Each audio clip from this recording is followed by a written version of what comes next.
Welcome to Shatter. Help me reach 5,000 subscribers. Support the video with a like and leave your thoughts in the comments. I reached for my wife like I had done 1,000 times before. Just a simple hug, nothing more. But this time she stiffened, pulled back, and said it like a command. Don't touch me. I respect myself. The words didn't just sting. They shattered something inside me. It wasn't the rejection itself. It was the smugness in her tone, the way she framed closeness as some kind of insult to her dignity. She looked me in the eye as if daring me to challenge her. I didn't. I just nodded once and stepped back. That night, I lay awake staring at the ceiling, my mind replaying the moment on a loop. Respect herself? As if I had disrespected her by trying to show affection. As if being her husband somehow made me the enemy. But instead of rage, a strange calm came over me. For years, she had rationed affection like currency, deciding when and if I was worthy of it. And I had played along, convincing myself it was just stress, or hormones, or phases. But the truth was, she had rewritten the rules of our marriage without asking me. Now it was my turn. The next day, she came into the kitchen while I was drinking coffee. She held out her phone, showing me a list of errands, and said with the same casual authority, "I need you to handle this today." Normally, I would have nodded, taken the list, and added it to my already full schedule. But not this time. I looked at her calmly and replied, "Don't ask me. I respect myself." The silence that followed was heavier than any argument we had ever had. She blinked, confused, as if the ground had shifted under her feet. She opened her mouth to fire back, but nothing came out. Her face flushed red, fury breaking through the cracks of her practiced control. She slammed the phone on the counter and stormed out of the room. That was the moment everything changed. Not because I had shouted, not because I had begged or pleaded, but because I hadn't. For the first time, I had mirrored her own game back at her. And she hated it. The rest of the day, she barely spoke to me. But her silence was different this time. It wasn't power. It was panic. She kept glancing at me, waiting for me to break, to apologize, to reassure her that I hadn't meant it. But I stayed quiet, calm, detached. And in that calm, I felt something I hadn't felt in years. Control. She thought she could weaponize respect. She thought she could rewrite love as a performance on her terms alone. But by the time the sun set that night, she realized something she hadn't expected. I wasn't playing her game anymore. I was playing mine. And in my game, silence would speak louder than any word she could ever throw at me. The morning after I told her, "Don't ask me. I respect myself," the air in the house felt different. Heavier. She moved around the kitchen quickly, banging drawers, slamming cabinet doors, waiting for me to flinch. I didn't. I sipped my coffee, silent, as if she wasn't even in the room. That silence was what got to her. She thrived on control, on pushing and pulling me like I was some piece on her chessboard. Now I wasn't moving. By evening, she had shifted tactics. The anger was still there, but layered over it was something else, uncertainty. She set the table for two, made a dinner I hadn't seen her cook in months, and lit candles like we were celebrating something. She waited for me, smiling too brightly, her voice pitched higher than usual. I thought we could sit down together tonight. Like old times. I sat down, ate quietly, thanked her once, and went back to my plate. No compliments. No conversation. No effort to bridge the gap. I saw the flicker in her expression when she realized her effort wasn't being rewarded. She laughed nervously, trying again. I didn't give her what she wanted. The next day, I took it further. I stopped handling the invisible details she had always counted on. Groceries, bills, the small things that kept her life running smoothly. When she opened the fridge and found it empty, she frowned. When she asked why the utilities hadn't been paid, I shrugged. "Don't ask me. I respect myself." The phrase burned her worse than any argument could. She went red with fury, slamming the fridge door, muttering under her breath about how selfish I had become. But beneath the anger, I could see the cracks forming. She was used to holding affection over me like a prize.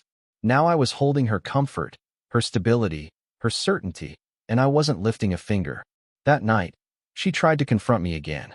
She stood in the doorway of our bedroom, arms crossed, her face tight. "You're shutting me out," she said. I looked at her calmly, then turned back to the book in my hands. She waited for a reply. None came. The silence stretched until she finally walked away. For years, she thought withholding affection made her powerful. But now she was the one being denied. And power, once lost, doesn't come back easily. What she didn't realize yet was that this was only the beginning. I wasn't just withdrawing. I was erasing. And with every quiet refusal, I was pulling a piece of her world away until nothing remained but the emptiness she had created herself. By the third day, the tension was no longer hidden. She tried to keep her mask, but the crack showed every time she glanced at me. I could see it in her movements, restless pacing, lingering stares, the way her words came out sharper than she intended. The calm she once used as a weapon was gone. Now the silence belonged to me. That evening, I came home later than usual. I had stopped checking in, stopped texting where I was, stopped caring whether she wondered. When I walked through the door, she was waiting, arms crossed, her voice shaking with a mix of anger and fear. "You didn't even bother to tell me where you were." I hung my jacket, met her eyes for a second, and said nothing. Her lips parted, waiting for more, but I simply walked past her into the kitchen. She followed, her tone sharper now. "You think ignoring me makes you strong? You think acting like a stranger is respect?"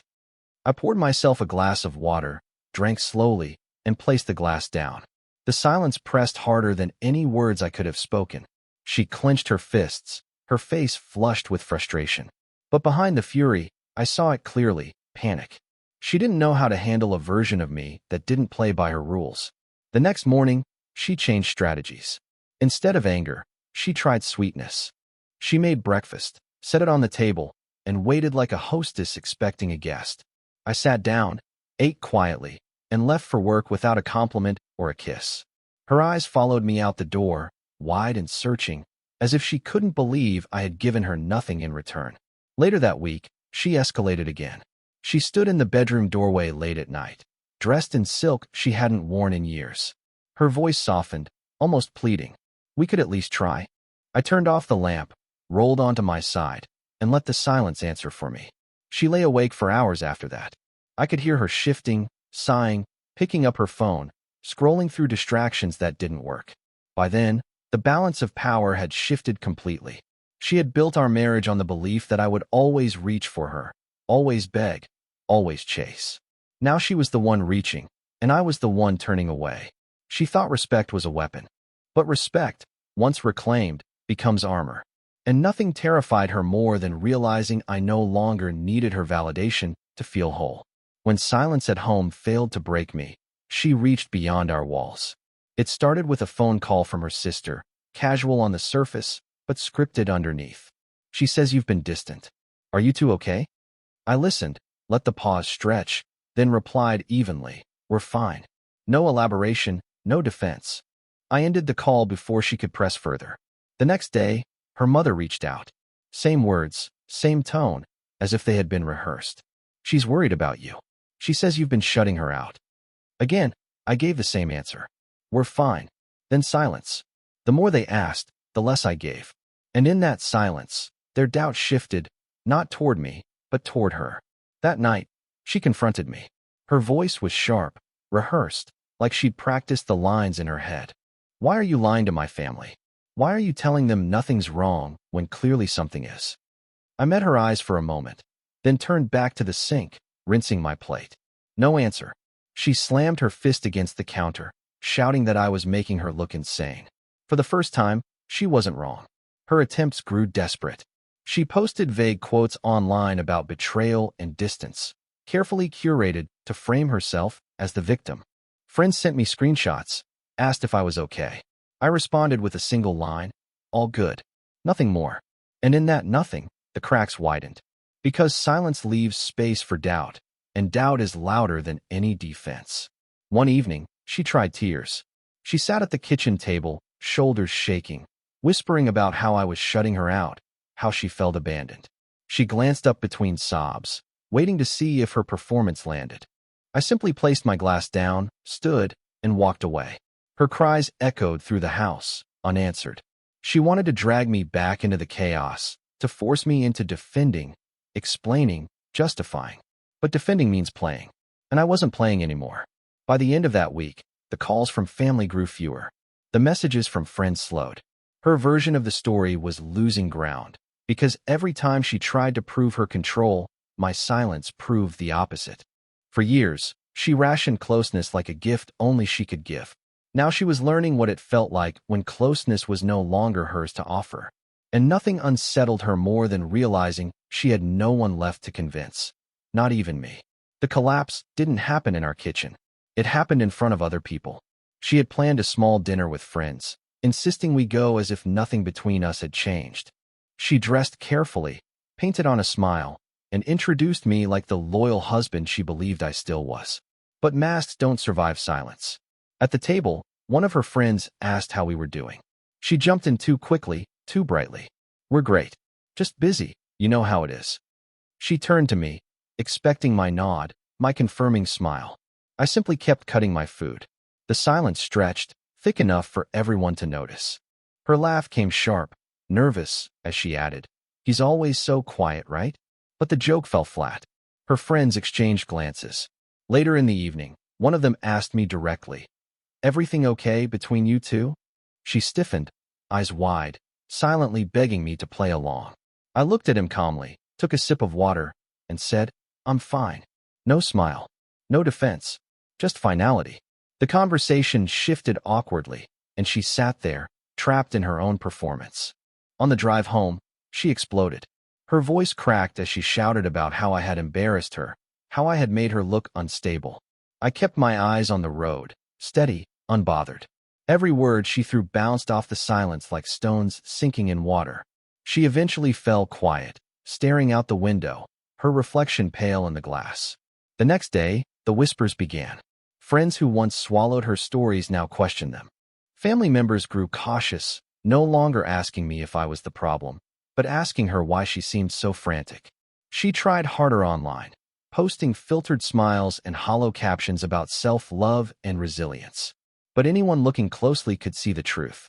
At home, her fury had shifted into something else, pleading. She hovered near me, offered small gestures, asked questions she once ignored. "How was work? Want me to make dinner?" I answered with polite nods, a quiet thanks, and nothing more. She waited for warmth that never came. Her mask was slipping, not because I tore it away, but because she couldn't hold it up without my cooperation. And the harder she tried to prove she was in control, the clearer it became to everyone watching that she wasn't. For years, she had treated love like a performance. Now the audience was gone, and the stage lights only showed her alone. And for the first time, I saw something new in her eyes. Not anger, not arrogance, but fear of the silence she could no longer break. Her fear didn't stay hidden anymore. It bled into her words, her movements, the way she hovered too close when I walked past. The anger that once fueled her had dissolved into something weaker, pleading. She tried small gestures, cooking meals she hadn't touched in years, leaving notes on the counter with little hearts drawn in the margins. I read them, folded them once, and dropped them in the trash. By then, I had already started removing her piece by piece from my world. It began with the practical things. Subscriptions she loved, but never paid attention to disappeared. Her favorite streaming service? Canceled. Her monthly deliveries? Gone. She complained about glitches and billing errors, but I offered no explanation. Just silence. Next came the finances. The shared account she once used freely now had nothing but crumbs. The real money had already been pulled into places she couldn't touch. I watched her one evening at the store, swiping her card only to have it declined. The way her face burned red, the way she looked around to see if anyone noticed, it was a mirror of the fury she once aimed at me. Only this time, the embarrassment was hers. At home, she tried to mask the panic, but I could see it. Her questions came faster, her tone thinner. "Did you move money? Did something happen with the bank?" I looked at her, calm and steady, then turned away without a word. That silence told her everything. She realized the safety net she thought she owned had been mine all along. I didn't stop there. Around the house, little by little, her presence began to vanish. The photos she had framed disappeared from shelves. The gifts she once gave me, tucked into boxes in the garage. Even the scent of her perfume, once filling the bathroom, was gone after I quietly replaced everything with my own. She noticed. She walked through the house like a stranger in a place that used to feel like hers. One night, she broke. Standing in the kitchen, her voice cracked as she whispered, "You're erasing me." I met her eyes, calm, and let the silence confirm what she already knew. For years, She had rationed closeness, withholding love like it was a privilege I had to earn. Now I was rationing her existence in my life, stripping it away piece by piece. And the cruelest part? I didn't need to raise my voice. I didn't need to accuse. I didn't even need to explain. The silence was enough. Because silence, once it becomes permanent, is louder than any scream. Her desperation started leaking into the outside world. She had always been careful with appearances, always curated the perfect version of herself for friends and family. But when silence kept crushing her at home, she began reaching outward, searching for someone to validate her story. One evening, I noticed her phone buzzing nonstop. She sat on the couch, whispering quickly, her tone frantic. She was telling a friend that I had changed, that I was cold and unrecognizable, that I was abandoning her for no reason. She described herself as the victim, the wounded wife struggling to hold on. Her voice cracked more than once, not from pain, but from fear that her audience might not believe her. When she realized I was in the room, she went quiet, eyes darting to mine. She expected me to call her out, to start an argument that she could use as proof. Instead, I walked past her and into the kitchen. My silence stole the script from her hands. The next morning, her sister showed up at the door, concern written across her face. She asked if everything was okay, her voice careful, probing. I smiled faintly and said, "I'm fine." Nothing more. The silence after that forced her to look at her sister instead, and in that silence the doubt shifted. Not toward me, but toward her. The same pattern repeated with friends. They reached out, curious, cautious, testing the edges of her story. I never defended myself, never explained. I gave them nothing. And with nothing, their imaginations filled the gaps. The picture they began to see wasn't the one she wanted. At home, the weight on her grew unbearable. She followed me from room to room, asking questions I didn't answer, setting little traps to spark conversation.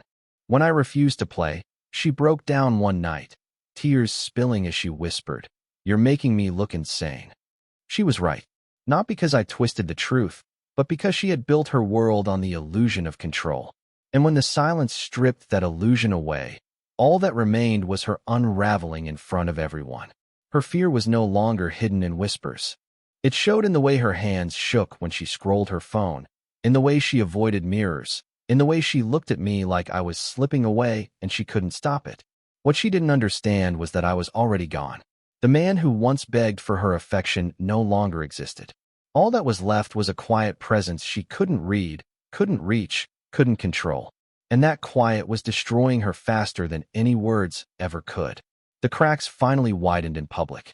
It was at a family dinner she insisted we attend. She dressed carefully, painted on a smile, and told everyone how strong she felt, how focused she was on self-respect. The words sounded rehearsed, like she had practiced them in front of a mirror. For a while, the room played along. But silence has a way of turning even the best performance into a confession. Her father asked me directly how I was doing. I looked at him steadily and said, "I'm fine." Nothing else. No warmth, no embellishment. The silence after that spoke louder than any story she had told. She jumped in quickly, laughing nervously, saying I'd just been tired, that work had kept me distracted. But the more she explained, the more obvious her desperation became. At one point, her cousin leaned toward me and asked quietly if everything was okay. I gave the same answer. "I'm fine." My refusal to play her game left her exposed. Every extra word she used to patch the silence only deepened the suspicion that she was hiding something. On the drive home, she exploded. Her voice shook as she shouted about how I was humiliating her in front of her family, how I was making her look unstable. I kept my hands steady on the wheel, my eyes on the road. Her words filled the car, frantic and sharp, while I offered nothing. By the time we pulled into the driveway, she had run out of accusations and sat there in silence, staring out the window with clenched fists. The fallout came quickly. Over the next week, I noticed her phone buzzing less. The friends who used to rush to her side grew quieter, their messages shorter. Family stopped asking if I was the problem and started asking her questions she couldn't answer. Her performance was collapsing, not because I had exposed her, but because she had overplayed it in front of too many people. At home, her fury shifted into exhaustion. She lingered around me, her eyes restless, her voice softer than it had been in months. One night, she whispered, "They don't believe me anymore." I turned a page in my book and said nothing. The silence told her what she feared most, that she had lost control not just of me, but of the narrative she had built around us. She wanted to own the story, but now the story was owning her. And everyone watching could see the truth without me saying a single word. By the time her stories collapsed in front of family and friends, my decision was already made. Silence had been the first step. Erasing her from the life we built together was the next. I moved carefully, methodically, making sure each cut was clean. The documents were first. Marriage papers, bank statements, the deed to the house. All of it pulled from drawers and tucked away where she couldn't touch them. She noticed files missing and asked where they had gone. I looked at her calmly and said nothing. That silence was sharper than any explanation. Then came the locks. One evening, I swapped out the keys, smooth and quiet, no announcement. The next morning, she fumbled at the front door, confused when her key didn't turn. I opened the door from inside, watching her force a smile as if it was just a mistake. She muttered something about needing to replace the key. I closed the door behind her without a word. The look in her eyes told me she understood exactly what had happened. The finances followed. The account she once used freely was stripped bare. When her card was declined at the store, she came home furious, throwing the receipt on the counter, demanding answers. I sat at the table, reading, calm and silent, until her anger burned itself out. For the first time, she realized I wasn't going to fix it for her. She was on her own. Around the house, her presence vanished piece by piece. The framed photos she once arranged disappeared from shelves. Her favorite vase, gone. Even the bedding was replaced, leaving nothing that carried her touch. She walked through the rooms like a stranger, pausing at the emptiness, her breath shallow, her voice caught in her throat. One night, she whispered it outright. "You're erasing me." Her words trembled, her eyes wide, searching for the man who used to beg for her attention. But he wasn't there. I had buried him under silence. I met her gaze for a moment, then turned away. No denial, no confirmation, just absence. For years, she rationed love like a privilege only she could give. Now I was rationing her very existence in my world, cutting her out with the same precision she once used to withhold affection. The difference was, I didn't need to announce it. She finally understood. This wasn't a phase, a fight, or a mood. This was the ending, and there was no path back. The last morning came without drama. No slammed doors, no raised voices, no tears. I woke before sunrise, packed the last of my things into the trunk of my car, and walked through the house one final time. Each room felt stripped, empty, like a stage after the performance had ended. She was still asleep upstairs, clutching a pillow as if it could fill the silence I had left behind. On the kitchen counter, her notes still sat, little scraps of paper with words like, "We can fix this," and "Don't give up on us." I touched none of them. They weren't messages to me anymore. They were echoes, fragments of a story she no longer controlled. I poured myself one last cup of coffee, sat at the table, and let the quiet settle in. It was the kind of quiet that doesn't suffocate, it frees. When she finally came down, hair messy, eyes tired, she froze at the sight of the bags by the door. Her face went pale, then red, anger and panic colliding. She muttered, "You can't just walk away." Her voice cracked halfway through the sentence.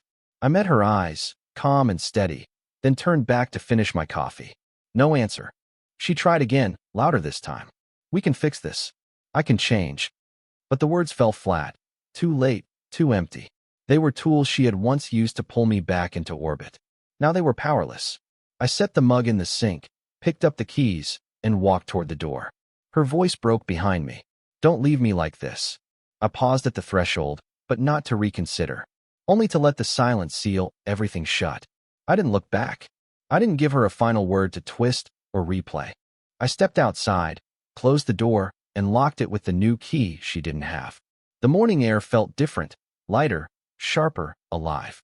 My phone buzzed in my pocket, her name flashing across the screen. I ignored it. By the time I reached the car, it buzzed again, then again, each vibration weaker than the last. I slid behind the wheel, started the engine, and watched the house grow smaller in the rearview mirror. She would stay there, surrounded by the silence she once thought she controlled. Only now it wasn't her weapon. It was her punishment. As for me, I wasn't leaving in anger. I wasn't leaving in grief. I was leaving in strength, in clarity, in freedom. I didn't vanish. I didn't disappear. I simply stopped being hers. And that silence will echo louder than any goodbye. Support the channel by liking, commenting, and subscribing. I promise even more interesting stories.